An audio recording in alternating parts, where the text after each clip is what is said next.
Hey guys, welcome to a weekly storytime video. If you like these videos, give this video a like, subscribe if you're not already, and leave a comment. Let me know what you think down below. All those things really do help us out here on YouTube. And if you want to support us even further, help us continue to do what we do here, a link to our Patreon is down below. With your Patreon membership, you get access to Patreon exclusive bonus content, as well as access to our Discord server. So if either of those are interesting to you, then definitely check it out. So on this week's video, I want to talk about a recent punishment that I had. This punishment came about because of like a lot of little things. It's one of those things that there wasn't one big catastrophic event. There wasn't a true like break in the rules. There wasn't something that was just going really wrong. It wasn't an argument or a disagreement. It was an attitude that had grown over the course of days that finally came to a head, that finally came to the point of needing to be addressed. And so this happened after Coda got back from his trip. He went out of town for 5 days, and when he came back, he just was not in the groove of his role. And he will even say that, and I think that we did a podcast on that. If it wasn't a podcast, it was a post show. He's talked about it and talked about his struggles with that. So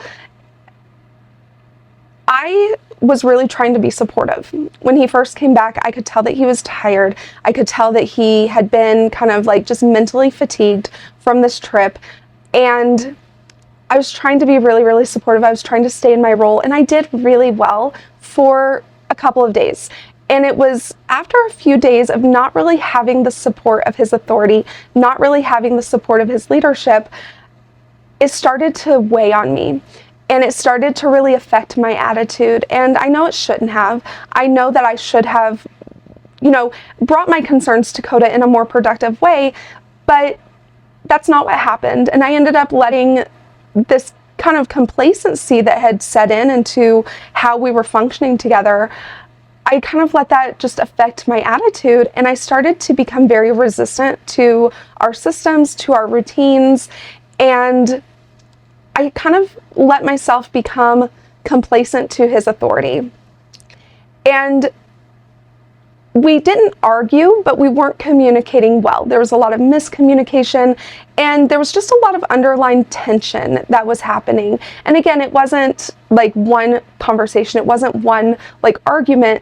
And so it wasn't something that even either one of us recognized as, this singular event happened and now that requires punishment. And so when we were talking through the miscommunication, when we were talking through how off we had gotten in our relationship, it was a day where we were scheduled to do maintenance. And so I asked Coda if he felt that it was appropriate to do a reset instead of maintenance. Now, for us, when we say reset, what we mean is that instead of going through our maintenance system, we go through our punishment system. It is the full length of a punishment, but it's a punishment without really a singular rule infraction. It's just the tone of the relationship is off, the structure of the relationship is off, and it's just a way to kind of hit the reset button and move forward with fresh perspective. And because of how off we had been, because we were really trying to get back into our roles, Coda was trying to just really assume his authority again. I was really trying to, be put back into submission. I wanted to submit to him. I really wanted to, but I needed to feel his authority, and so a reset made sense. And so he agreed that we would do a reset. And so that's what I was anticipating.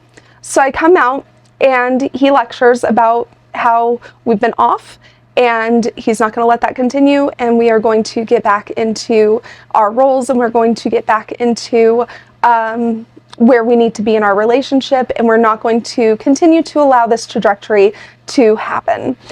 And so he did all that, and then I got into position. He did the spanking.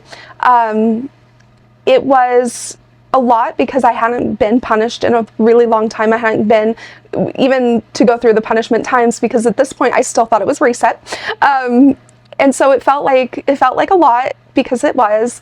And our punishments are designed to feel like a lot, and it's because that is really the time and the length and the severity of our punishments gives me time to really reflect and think, and it really gives me time to change my perspective and attitude. And that's a process. It just takes time. And so through this punishment, he started, and it felt very intense. And I wasn't sure what to expect from the intensity, because resets can go either way. He can use punishment intensity, or he can use maintenance intensity, because there is a slight variation. It's not significant, but it is slight. And he was using punishment intensity, and so that felt really overwhelming as well, but it's exactly what I needed. And once he got through like the first implement and he started with the second implement, there was something about just the way he was conducting the spanking.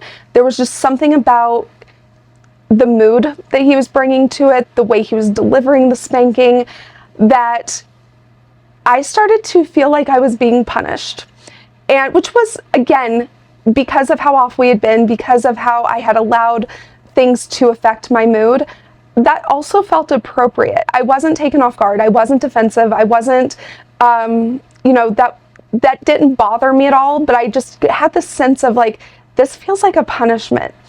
And so I received it as such. I was like, you know what? This feels like punishment. If it is a punishment, then I want to get what I need from this so that we don't have to revisit this topic. And so I really started to focus on my attitude. I really started to focus on what's expected of me, how I should be submitting, and that I have a responsibility to submit in my relationship. And submission means to accept and receive Coda's direction. And in this moment, my job was to accept and receive the spanking. Coda uses a very high intensity, and so it is a natural response for me to tense and to a certain extent reflexively try to, shift away from the spanking. And I really have to use a lot of my mental fortitude to focus on staying still, staying in position. And when I focus on accepting and receiving the spanking as an act of submission, it helps me stay in position. It helps me understand my role to accept the spanking that Coda is giving me. Because I don't get to have an opinion on the severity. I don't get to have an opinion on how much is too much, right? That is his responsibility. He should be watching. He should be taking into consideration all of the things. And so that's his decision. And so my responsibility in that is to accept and receive and really focus on that as an act of submission in that moment. And so I really started to focus on accepting and receiving. That helped me stop, wiggling. Because Coda, he gives allowance for some movement, but if I were to really get out of position, that would be a problem. But he doesn't expect me to be completely still, because he does understand that I'm having to process the physical aspect of receiving a spanking, and there are some reflexes and there are just some natural, reactions that I'm going to have to that process. But he does expect me to maintain a certain position. He does expect me to focus on not moving, not moving as much, right? Like I said, he gives some allowances, and we've talked through what's acceptable, what is unacceptable. And so, but in those moments, I really, really focus on not shifting, not moving, and really just accepting the spanking. And so he gets to the second implement. He starts on the third, which the third implement that he uses is a thin, ruler style paddle. And he really focuses on my thighs with that one.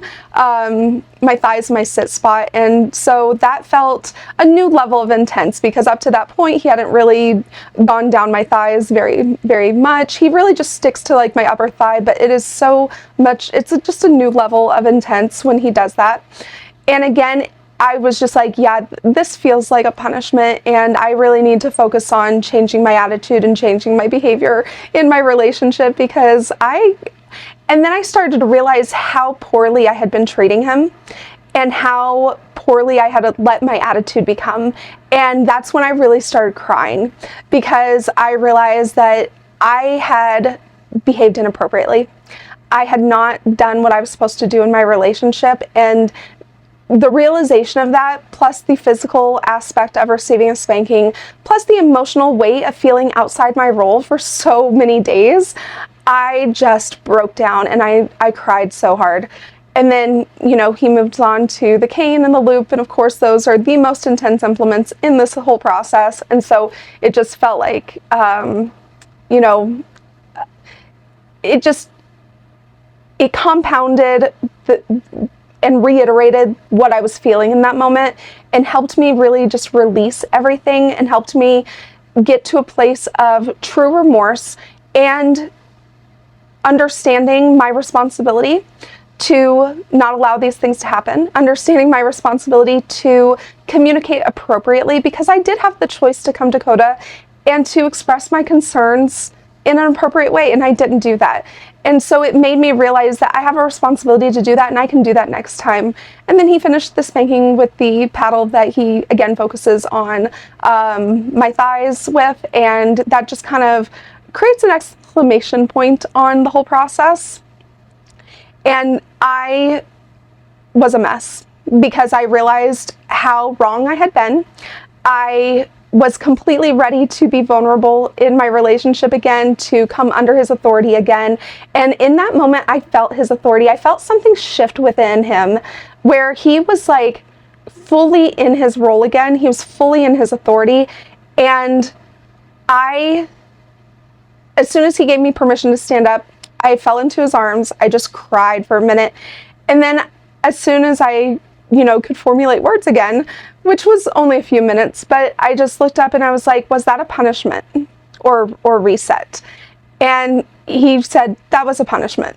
And I don't know why he didn't communicate that beforehand, but he felt like it was better to talk about it afterwards. I think that that was wise too, because he said that he felt like if he were to communicate that in the lecture, that there was a chance with the headspace that I was in that I could have gotten defensive, and then that would have mitigated some of the benefit of going through the spanking. And he was absolutely right. That was a possibility. I'd like to say that, oh no, I wouldn't have been defensive, but I can't guarantee that. And so he made the right choice. He made the right call.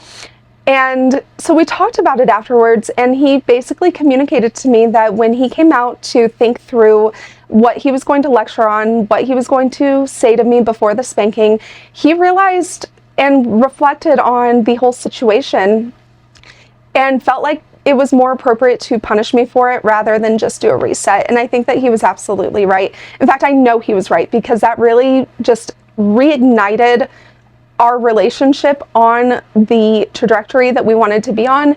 It helped us refocus in our roles, and it helped us get to a much better place. It was like a light switch. It was immediate, and it was night and day, where, you know, before that punishment, we were completely off. We were miscommunicating. We were just not having the connection in our relationship that we should have been having. And then after that punishment, it's like everything fell into place. Everything was back to where it needed to be. I was submissive and responsive to him. He was leading effectively. And so we needed to go through that process. And more importantly, I needed to have the consequence of not doing what I was supposed to do in my relationship. And that needed to be more than just a reset.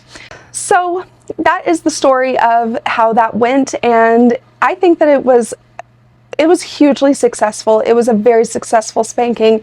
It was a successful moment in our relationship, and it really helped us get to where we wanted to be, because the very next week we went into a boot camp, and I think that if we would have waited to handle the miscommunication and the disconnection until boot camp, we would have been in a much worse place, and it really helped that boot camp be more successful as well. So I hope you enjoyed this story time. I hope that you got something out of it. Maybe it resonated with you, or you just enjoy these stories. Either way, I'd love to hear what you think down below, and we will talk to you next time.